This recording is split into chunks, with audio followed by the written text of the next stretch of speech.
오늘 말씀은 그리스도인이 어떻게 살아야 되는가라고 하는 그런 말씀의 주제이거든요. 오늘 말씀을 이제 준비하다가 저는 그 옥하남 목사님의 이제 설교가 하나 생각이 났습니다. 이제 옥 목사님이 이제 대중 목욕탕을 가셨는데 이제 남자들이 이제 목욕탕에서 이제 면도를 하잖아요. 뭐 한참 전 얘기입니다. 뭐 이렇게 면도를 하는데 한 5분이나 10분 정도 이렇게 계속 면도를 하는데 그냥 물을 말이죠. 안 쓰면서 계속 틀어놨더래요. 쓰지도 않으면서. 그러니까 그게 마음에 너무 걸리잖아요. 뭐 자기 거 아니라 그래도 결국 그것이 나라의 에너지와 관계된 일인데 그래서 참 어떻게 하면 좋나 이제 이렇게 생각을 하는데 그분이 참 재밌는 얘기를 하세요. 이 남자가 굉장히 험상궂게 생겼을 뿐만 아니라 이제 손에 이제 칼을 들었더라는 거죠.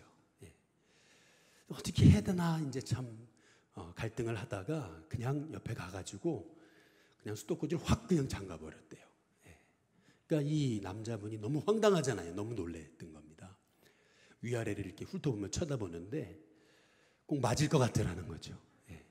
그런데 다행히 이 사람이 인상만 쓰고 때리지는 않고 이제 가만히 보니까 이제 기분은 나빠하는 것 같은데 이제 가만히 쳐다보니까 이제 이 사람이 이제 면도를 하다가 써야 될 때만 물을 틀고 쓰고 또 다시 잠고 또 틀고 잠고 이렇게 하더래요.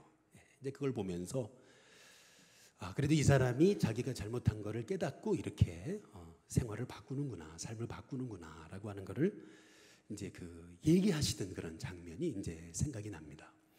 뭐 이런 얘기가 너무 이제 사소한 얘기일지 모르지만은 이제 우리 옥 목사님이 하시는 얘기가 그거더라고요. 그리스도인의 삶이 뭐냐는 거죠. 그리스도인의 삶이란 이렇게 우리의 삶의 작은 부분에서도 이제 그리스도인다운 삶이 나타나야 된다라고 하는 것이 이제 그분의 말씀의 이제 요지였습니다.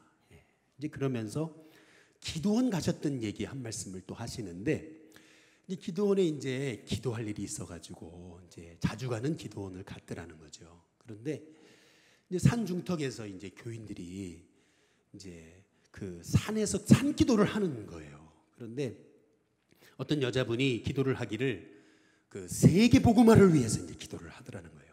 이 세계 복음화에 한국 교회가 쓰임 받게 해달라고. 얼마나 그 감동적이에요. 그래서 이 목사님도 모르게 할렐루야라고 이제 외쳤더라는 겁니다.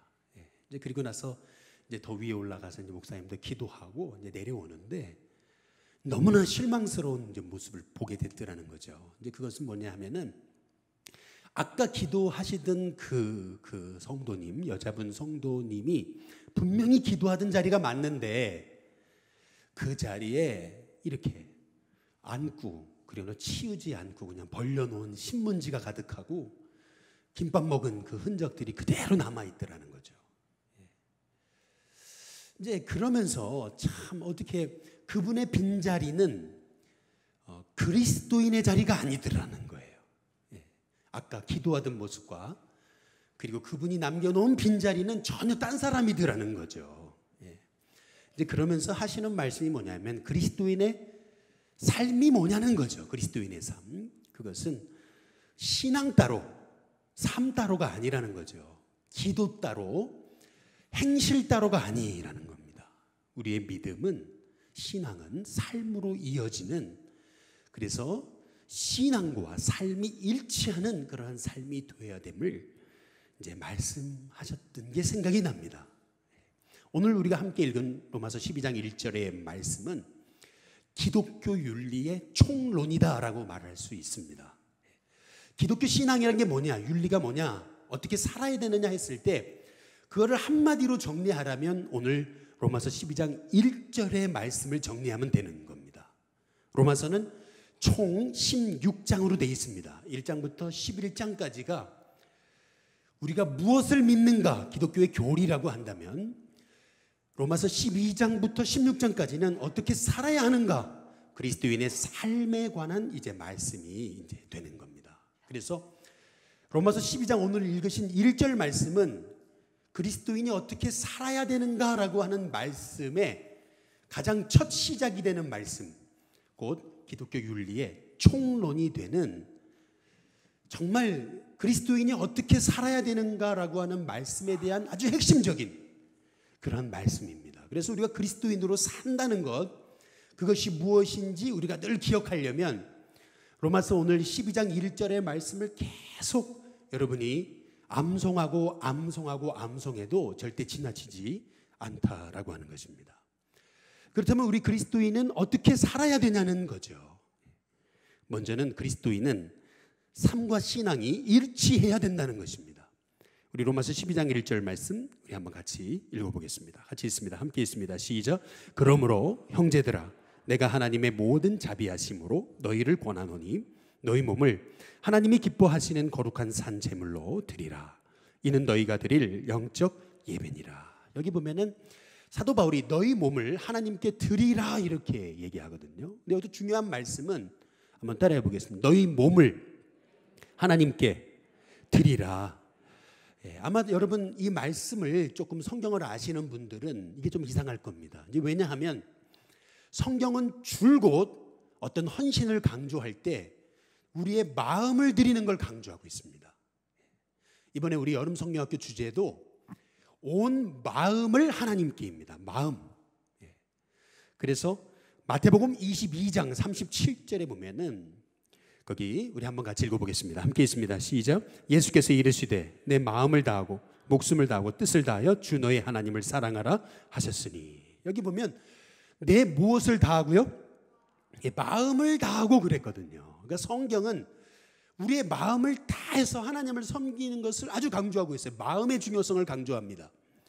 그래서 사무엘상 16장 7절에도 보시면은 같이 한번 읽어보겠습니다. 함께 있습니다. 시작. 사람은 외모를 보거니와 나 여호와는 중심 곧 마음을 보느니라 하시더라. 그러니까 하나님이 보시는 게 이제 우리의 마음이라는 거거든요. 그래서 성경은 끊임없이 우리의 마음을 드리는 것을 강조하고 있는데 오늘 여기 사도 바울은 너희 몸을 드리라 이렇게 말씀하고 있다는 겁니다. 몸을 드려라. 이 몸을 드려라라고 하는 말씀의 의미가 뭐냐는 거죠. 몸을 드려라. 여러분이 한번 조금 우리 사람이 어떤 존재인지를 생각해 보면 여러분 이해하기 쉽습니다. 한번 저를 보시면은 한번 보세요. 제 몸이 없어요. 몸은 없고 영혼만 있다고 생각해 보세요. 그러면 저는요 사람이 아닙니다. 저를 가리켜서 뭐라 그러죠? 유령이라 그런 겁니다. 세상 사람들은 귀신이라 그러죠. 몸은 없고 영혼만 있으면은 유령이에요. 유령. 근데 이것은 신앙생활도 똑같아요. 우리가 하나님을 믿노라 하면서 그 믿음이 삶으로 이어지지 않을 때 우리의 신앙은 꼭 유령과도 같은 신앙생활이 되고 만다는 겁니다. 그래서 사도 바울은 마음만이 아니고 몸도 드려라, 몸을 드려라 라고 그렇게 우리에게 말씀하고 계시는 것입니다. 이 말씀의 의미는 우리의 신앙이라는 것이 삶으로 이어져야 된다는 것을 이제 우리에게 강조하고 있는 겁니다. 왜 신앙이 삶으로 이어지는 게 중요한 거냐면은 예를 하나 들어볼게요. 근데 어떤 교회에서 교인들을 모아가지고 이스라엘의 성지순례를 갔습니다.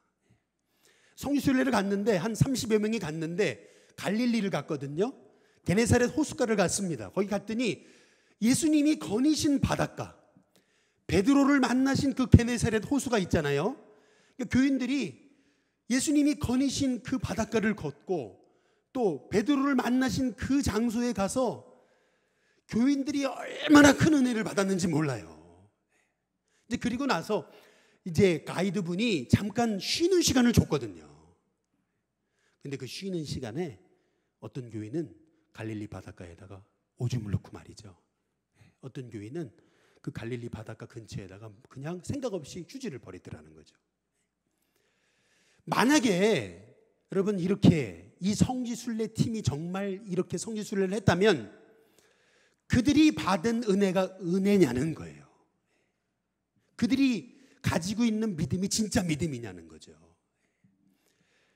그래서 신앙이 삶으로 이어지지 않는 것만큼 참 봐주기 어려운 신앙이 없다는 거예요. 그래서 사도 바울은 지금 하나님의 모든 자비하심으로 너희를 권하는데 너희 몸을 하나님이 기뻐하시는 거룩한 산 제물로 드려라 라고 그렇게 말씀하고 있는 겁니다. 마음만이 아니라 몸을. 그래서 우리의 신앙은 결국 삶으로 이어져야 되는 신앙임을 이제 우리에게 말씀하고 계시는 것입니다. 두 번째로 무엇이 그리스도인의 삶이냐라고 했을 때 그리스도인의 삶이란 한번 따라해 보겠습니다. 나는 죽고 예수님이 내 안에 사시는 삶. 여러분 이게 무슨 말이냐면 나는 죽었다는 거잖아요. 나는 죽고 내 안에 예수님이 사신다는 거잖아요. 여러분 이 말씀 워낙 많이 들어보신 말씀이죠. 근데 이 말씀의 핵심이 뭐냐면은 나는 죽었어요. 십자가로 나는 죽었어요. 그리고 내 안에 예수님이 사신다. 이제 이 말씀의 의미는 뭐냐면은 주인이 바뀌었다는 겁니다. 여러분의 인생 더 이상 여러분이 주인이 아니라는 거예요. 여러분의 인생의 주인은 누구세요? 예수님이시라는 거예요. 한번 가슴에 손을 얹고 따라해 보겠습니다. 내 인생의 주인은 예수님이시다. 여러분 믿으십니까? 옆에 분한테 인사해 보시죠. 성도님의 주인은 예수님이십니다. 한번 인사해 보겠습니다. 여기 로마서 12장 한번 1절을 한번 다시 보시면은 그러므로 형제들아 내가 하나님의 모든 자비하심으로 너희를 권하는데 너희 몸을 하나님이 기뻐하시는 거룩한 산 뭐죠? 제물로 드려라 이렇게 합니다. 따라해 보겠습니다. 산 제물. 여기서 산 제물이 중요한 겁니다. 구약 시대 때 제사를 드리다 보면은 제물을 어떻게 드리냐면은 죽이거든요. 소든지 양이든지 비둘기든지 어쨌든 제물은 죽여서 바치는 겁니다. 이게 소를 잡아가지고 죽인 다음에 다 태워 바치는 게 번제고요. 소를 죽여가지고 우리 성도들과 나눠 먹는 게 화목제예요. 그러니까 번제는 나를 하나님 앞에 올려드리는 거고 화목제는 그야말로 관계 회복의 제사인 거예요. 근데 중요한 것은 제사를 드릴 때 제물은 반드시 한번 따라해 보겠습니다. 죽어야 된다. 제물은 죽어야 돼요. 양을 죽이든 소를 죽이든 비둘기를 죽이든 칼로 죽여서 각을 떠서 제단에 바치는 거거든요. 근데 저를 한번 보세요. 여기가 지금 구약시대의 제단입니다. 제단. 근데 이 제단에다가 양을 죽여가지고 바쳤어요. 양의 몸에서 피가 절절 흘러요. 그런데 한번 생각해 보세요. 이 죽은 줄 알았던 양이 살아서 펄펄 뛴다고 생각해 보세요. 죽은 줄 알았던 소가 살아나가지고 제사장을 들이받는다고 한번 생각해 보세요. 그러면 이거는 제사가 아니고 비극이에요. 이거는 예배가 아니고 난장판이거든요. 그래서 오늘 그러므로 내가 하나님의 모든 자비하심으로 너희를 권하는데 너희 몸을 하나님이 기뻐하시는 거룩한 산 제물로 드려라 할 때 제물이라는 것은 가장 첫째 조건, 제물의 첫째 조건, 그건 죽어야 된다는 겁니다. 우리 가슴에 손을 얹고 따라해 보겠습니다. 내가 죽어야 된다. 내가 죽는 거, 이게 기독교 신앙의 출발이라는 거예요. 제물인 내가 죽지 않으면은 그러면은 그 제사는 비극이 되고 그 예배는 난장판이 된다는 거예요. 근데 중요한 것은 한번 따라해 보겠습니다. 산제물. 여기 보면은 그냥 제물이 아니고 산제물이죠. 아니 죽인다면서 왜 살았냐는 거예요. 이 말의 의미는 뭐냐면 내가 예수님을 믿음으로 말미암아 십자가의 은혜로 내 죄가 용서받았다는 것은 이미 내가 죽었다는 거거든요. 그러면 내가 죽으면 이제 누가 사는 거예요? 내 안에? 예수님이 사시는 거예요. 그래서 나는 죽고 예수님이 사시는 삶이 그리스도인의 삶인 거예요. 이게 산 제물인 거예요. 그 산 제물의 의미는 뭐냐면 주인이 바뀐 거예요. 주인이. 이제는 여러분의 인생은 여러분이 주인이 아니에요. 여러분의 인생의 주인은 누구세요? 예수님이셔야 되는 거예요. 내가 주인이 되니까 열심히 할수록 문제가 되는 거예요. 그러나 예수님이 주인이 되면 열심히 할수록 그 삶에서는 기적과 능력이 나타나는 거예요. 우리 가슴에 손을 얹고 한번 따라해 보겠습니다. 예수님, 내 인생의 주인은 내가 아닙니다. 내 인생의 주인은 예수님이십니다. 내 안에 오셔서 나를 구원하여 주시고 내 인생의 주인이 되어 주옵소서. 예수님의 이름으로 기도드립니다. 아멘.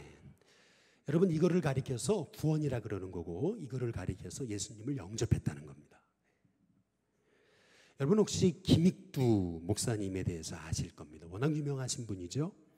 이분은 황해도 안악이라는 곳에서 태어났거든요. 이분의 아버지는 이분이 과거에 급제해서 출세하기를 원했습니다. 그런데 이제 이분이 과거 시험을 볼 때마다 떨어지는 거예요. 그러는 중 아버지가 갑자기 돌아가셨습니다. 근데 아버지가 워낙 부자셔가지고 큰 재산을 남겨놓고 돌아가신 거예요. 그러니까 먹고 사는 데는 문제가 없죠. 그런데 어느 날 친구가 보증을 서달라 그래서 보증을 섰다가 그 재산을 다 날려버린 거예요. 이제 그러고 나니까 과거 시험도 안 되죠. 재산도 날렸죠. 그러고 나니까 이분이 왜 나는 되는 일이 없나, 신세를 한탄하면서 입에다 술을 대기 시작한 게, 그것이 이분의 인생이 망가지게 된 계기가 된 거예요. 술을 먹다 보니까 불량배랑 어울리게 되고, 술을 먹다 보니까 사람들과 시비에 붙어가지고 그래서 행패를 부리고, 그래서 완전히 사람들한테 개망나니 소리를 듣게 된 겁니다. 근데 그러던 중에 길을 가는데 파란 눈의 여자가, 선교사님이죠. 파란 눈의 여자가 이제 뭐 종이 쪽지 하나를 이렇게 전달해줘요. 근데 알고 보니까 그게 이제 전도지인 거죠. 근데 그 전도지에 뭐라고 써 있었냐면은, 모든 육체는 풀이요 그 모든 아름다움은 들의 꽃과 같으니 풀은 마르고 꽃은 시드나 하나님의 말씀은 영영이 서리라. 이사야서 말씀이 적혀져 있던 거예요. 근데 그 말씀을 읽다가 그냥 가슴에 꽂힌 거예요. 그 말씀이.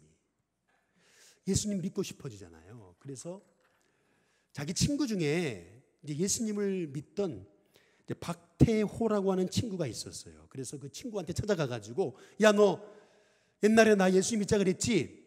그래, 우리 예수님 믿었으면 좋겠는데 나 좀 도와주라. 이제 그랬던 거죠. 그래서 이 박태호라는 친구가 이 김익두라고 하는 사람을 데리고 붕해를 간 거예요. 당시에 소알론이라고 하는, 수월런이라고 하는 선교사님이 인도하던 그 부흥회에 참석했다가 그 말씀 앞에 꼬꾸라진 겁니다.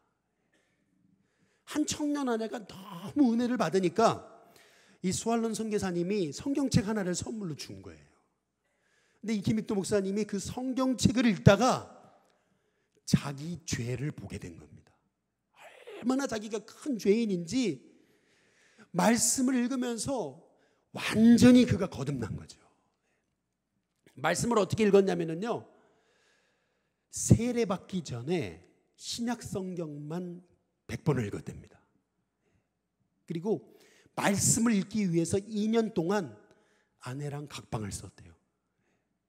아침마다 일어나서 목욕제기를 하고 성경을 읽기 시작하는데, 사복음서를 읽을 때마다 예수님이 날 위해 죽으셨다는 것을 생각하면 너무 정말 감격과 은혜가 돼서 눈물이 앞을 가려가지고 성경을 못 읽었대요. 보세요. 영혼이 달라지니까 생각이 달라지잖아요. 생각이 달라지니까 얼굴과 그 얼굴빛이 달라지잖아요. 말과 삶이 새로워지잖아요. 이제는 나는 죽고 예수님이 사시는 주인 바뀐 삶을 살게 된 겁니다. 소문이 나잖아요. 김익두가 바뀌었다, 저 망나니가 바뀌었다. 이제 그러니까 사람들이 에이 설마 시험해보자 그래가지고 김익두가 지나가는데 그 김익두에게 구정물을 싹 뿌렸대잖아요. 여러분 잘 아시는 얘기죠. 아무리 변화된 사람도 욱하고 올라오는 게 있잖아요. 근데 순간 예수님 생각이 나서 너털 웃음을 보여주면서 했던 말이, 예수는 내가 믿고 복은 당신이 받는다고. 무슨 말이냐면, 내가 예수 안 믿었다면 당신은 지금 죽은 목숨이라는 얘기입니다. 부흥회를 인도하기 위해 산을 넘는데 한 술 취한 남자가 와가지고 이유도 없이 막 이 김익두 목사님을 때리더라는 거죠. 한참을 때리게 놔두었다가 이제 이 사람이 힘이 빠지니까 정신을 차렸을 때 이렇게 얘기했다는 거죠. 내가 누군지 아냐고. 누구냐고 그랬더니 내가 김익두라고. 그랬더니 이 사람의 온 몸이 얼어붙더라는 거죠. 그때 이제 김익두 목사님이 너 죽을래? 아니면 나 따라올래? 따라가겠다고. 따라간 게 이 김익두 목사님의 부흥이었다죠. 그래서 거기서 이 사람이 은혜 받아가지고 아주 신실한 장로님이 되었다는 얘기입니다. 이 스왈론 선교사님을 통해서 이제 구원의 역사를 경험했던 이 김익두는요, 1903년 서북교회 전도사로 활동하다가 1907년 신학교를 졸업하고요, 목사가 된 뒤에 20년 동안 복음을 전하되 시베리아와 일본까지 가서 복음을 전하면서 부흥회만 776회, 설교만 28,000번, 교회를 150개 세우고요, 유치원을 120개 세웠다는 겁니다. 그분에게 설교를 듣고 목사가 된 사람만 200명인데 그분의 제자 중에 유명한 사람이 주기철 목사님이고, 그러다가 1950년 6.25 전쟁 당시에 이제 한 성도가요, 이 주기철 목사님한테 인민군이 몰려오니까 빨리 도망치라고 애원을 합니다. 그런데 목사님은 물러서지 않더라는 거죠. 교회 예배당에 앉아서 기도회를 하다가 결국 기도회를 마치는 순간 공산당이 총을 들이대고 달려들었습니다. 결국 그 자리에서 김익두 목사님과 5명의 성도들은 그 자리에서 순교를 당합니다. 이게 김익두 목사님의 인생이거든요. 한번 보세요. 망나니에서 예수님의 사도와 같은 인생이 된 비결이 어디 있느냐는 거죠. 그 핵심이 뭐냐 하면은 나는 죽고 예수님이 사시는 주인이 바뀐 삶을 살게 됐더라는 겁니다. 주인이 바뀌니까 예전에 나는 사라지고 내 안에 예수님이 사시니까, 예수님이 인도하시는 대로 살아가니까 연약한 인생을 통해서 수많은 영혼이 일어나는 것 아니겠느냐는 거죠. 저는 우리 일신교회 성도님과 제가 나는 죽고 내 안에 예수님이 사시는 주인 바뀌어진 참 그리스도인의 삶으로 살아가는 저와 여러분이 됐으면 좋겠습니다. 우리 가슴에 손을 얹고 한번 따라해 보겠습니다. 나는 죽었습니다.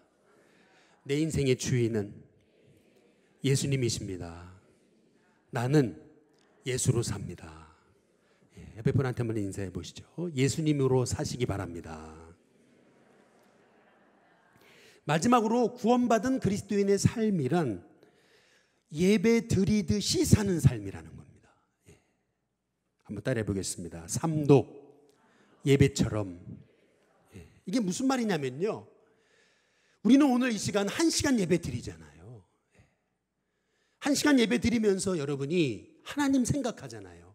하나님께 나를 드리고 하나님이 주신 음성에 귀 기울이면서 여러분 1시간 예배 드리는 거 아니겠어요? 여러분 그렇지 않습니까? 여러분 그렇게 예배 드리시죠? 지금 예배 드리면서 하나님 의식하고 하나님께 나를 드리고 하나님께서 주시는 음성에 귀 기울이고 계시잖아요. 이 1시간 동안. 그런데 여러분이 예배가 마쳐지고 문을 열고 나가면서 이제 예배는 끝이 아니라는 거예요. 1시간 예배 드리고 문 열고 밖으로 나가면서 이제 예배도 끝, 이게 아니라는 거예요. 여러분이 1시간 예배를 드리는 이유는 이제 문을 열고 나가면서 세상에서 삶으로 드리는 진짜 예배가 시작된다는 거예요. 그러면 삶에서 드리는 진짜 예배를 드리는 방법, 그것은 뭐냐면 삶도 예배처럼 드리라는 거예요. 삶 가운데서도 하나님을 의식하고, 삶 가운데서도 끊임없이 나를 하나님께 드리고, 삶 가운데서도 끊임없이 하나님이 내게 주시는 음성에 귀 기울이면서 살라는 거예요. 그러니까 우리의 삶이 예배처럼 드려져야 된다는 것은 내 삶 전체가 다 예배가 돼야 된다는 거예요. 그렇게 되지 않을 때 어떤 비극이 일어나냐면은 옛날에 그 부흥 강사 목사님이 늘 하셨던 얘기들이 있어요. 그게 뭐냐면은 옛날에는 부흥회 하면은 일주일 내내 했잖아요. 뭐 새벽, 아침, 저녁 해가지고 부흥회가 교회 잔치였거든요. 아예 교회에서 살았어요, 사람들이. 얼마나 이 부흥회만 끝나면 은혜가 충만했는지. 근데 어떤 장로님이 부흥회 때 그렇게 은혜 받고 집에 가더니 집에 가자마자 아내 되시는 권사님한테 버럭 혈기를 내더라는 거예요. 화를 내더라는 거죠. 그러니까 이제 이 권사님이 했던 말이 우리 장로님은 교회에서 천사인데 집에서는 악마라고. 이제 왜 이런 비극적인 얘기들이 회자되는 거냐면은 삶 따로 예배 따로가 돼서 그러는 거예요. 삶은 예배가 돼야 되고 예배는 삶이 돼야 된다는 거예요. 그렇지 않으면은 유령과 같은 그리스도인이 된다는 거예요. 그래서 너희 몸을 마음이 아니고 몸을 하나님이 기뻐하시는 거룩한 산 제물로 나는 죽어지고 나 대신 예수님이 사시는 인생으로 드리라는 거예요. 그것이 하나님이 기쁘게 받으시는 영적 예배. 영적 예배라는 말은 뭐냐 하면은 하나님이 가치 있게 여기시는 예배라는 거예요. 그게 진짜 예배라는 거예요. 합당한 예배. 저는 우리 일신교회 성도님들이 진짜 예배자, 합당한 예배자가 될 수 있기를 주님의 이름으로 축복합니다. 한번 옆에 분 뒤에 분하고 인사하겠습니다. 참 예배자로 사시기를 바랍니다. 이 말씀만 드리고 이제 마치겠습니다. 저는 가끔 이렇게 고속도로를 지나가다 보면은 한 대형 광고판을 보면서 야, 저 기업 대단하다 이런 생각을 종종 해봤거든요. 한번 보여주시면요. 한번 보신 적이 있습니까? 저 광고판? 지금도 있나 모르겠어요. 그런데 고속도로를 지나가다 보면은 꼭 저게 제 눈에 띄었어요. Jesus loves you. 예수님이 당신을 사랑하십니다. 그리고 밑에 고려은단 이렇게 써놨잖아요. 아니 너무 궁금해가지고 도대체 고려은단이라는 회사가 어떻게 시작된 회사인가 이제 알아보니까 이게 참 재밌더라고요. 조규철이라고 하는 분이 시작한 그 회사인데요. 이분이 처음부터 은단 장사를 한 게 아니에요. 이분이 연세대학교 앞에 신촌역 앞에다가 남창당이라고 하는 약국을 세웠는데 약국을 경영하다가 나도 모르게 담배를 피게 됐는데 그게 완전히 인이 붙어가지고 꼴초가 돼버린 거예요. 하루에 뭐 2갑, 3갑씩 피는 거죠. 그런데 하루는 목사님이 신방으로 오신 거예요. 말씀을 전하시는데 은혜를 받고 나니까 이 사람이 버럭했던 말이 목사님이 이제 제가 술도 끊고 담배를 끊겠습니다. 옆에 들 교인들도 다 들었죠. 너무나 아주 그냥 귀한 고백을 하니까 목사님 축복하고 기도해주고 그래 승리하라고 그러고 이제 가신 거죠. 그런데 여러분 술, 담배 끊는 게 쉽습니까? 쉽지 않잖아요. 자기 힘으로. 그러니까 이분이 몰래 또 숨어서 담배를 피기 시작한 거예요. 이제 그러다가 주일날 예배를 마치고 로비에서 목사님을 만났는데 이제 목사님한테 인사를 하려다 보니까 이제 깍듯하게 인사를 하려다 보니까 여기에서 뭐가 떨어져요? 담배값하고 담배꽁초가 떨어지잖아요. 이제 그러니까 교인들도 보고 목사님도 보고 목사님이 깜짝 놀라가지고 목사님도 모르게 아니 형제님 어떻게 된 거냐고. 이제 그러니까 이분이 그 말에 너무 죄송하고 너무 부끄러워가지고 그때부터 이제 집에 가가지고 이분이 결심한 겁니다. 당시에 담배 한 갑에 5전이었대요. 근데 하루에 2갑 이상 피니까 이제 10전을 매일 이제 시작하면서 담배를 안 피겠다 고백하고 그거를 이제 저축을 하기 시작한 거예요. 그래서 내가 이렇게 죄악된 일에 쓰던 돈을 이제는 이걸 모아가지고 뜻깊은 일에 써야 되겠다. 이제 그래가지고 매일 이제 10전씩 모으게 된 게요. 얼마나 담배를 많이 폈든지 시간이 지나니까요. 그게 80원이 됐대요. 이게 얼마나 큰 돈이냐면은 당시에 연세대학교하고 이렇게 연결된 그 땅이 있었는데 마침 그게 땅으로 나왔대요. 매물로. 그래가지고 80원에 샀답니다. 그 정도 가격이래요. 그래서 거기다가 이제 그 약국을 딱 옮겼는데 그때부터 이야, 그때부터 아주 그냥 대박이 터진 거죠. 아주 그냥 사람들이 인산인해를 이루면서 사람들이 몰려오기 시작하는데 아주 떼부자가 된 거예요. 그래서 이 돈을 어떻게 하면 좋겠나 해가지고 생각하다가 그래, 하나님이 기뻐하시는 사업을 좀 해봐야 되겠다. 그러면은 그리스도인다운 사업이 뭘까? 이제 생각하다가 자기하고 관계된 거. 그게 뭐예요? 은단 사업을 시작한 거죠. 그게 고려은단입니다. 지금은 이제 아들 장로님이 이어받아가지고 사업을 경영하고 있다고 하는데요. 이 아들 장로님도 어떻게 하면은 이 사업을 통해서 예수님을 알릴까라고 생각하다가 이제 생각하게 된 게 Jesus loves you. 예수님이 당신을 사랑하십니다. 그걸 붙여놓고 기업은 조그맣게 고려은단 이렇게 써 놓았다는 거죠. 저는 이 간증을 제가 접하게 되면서 도대체 예수님 믿는다는 것이 뭐냐라고 하는 걸 생각해 봤습니다.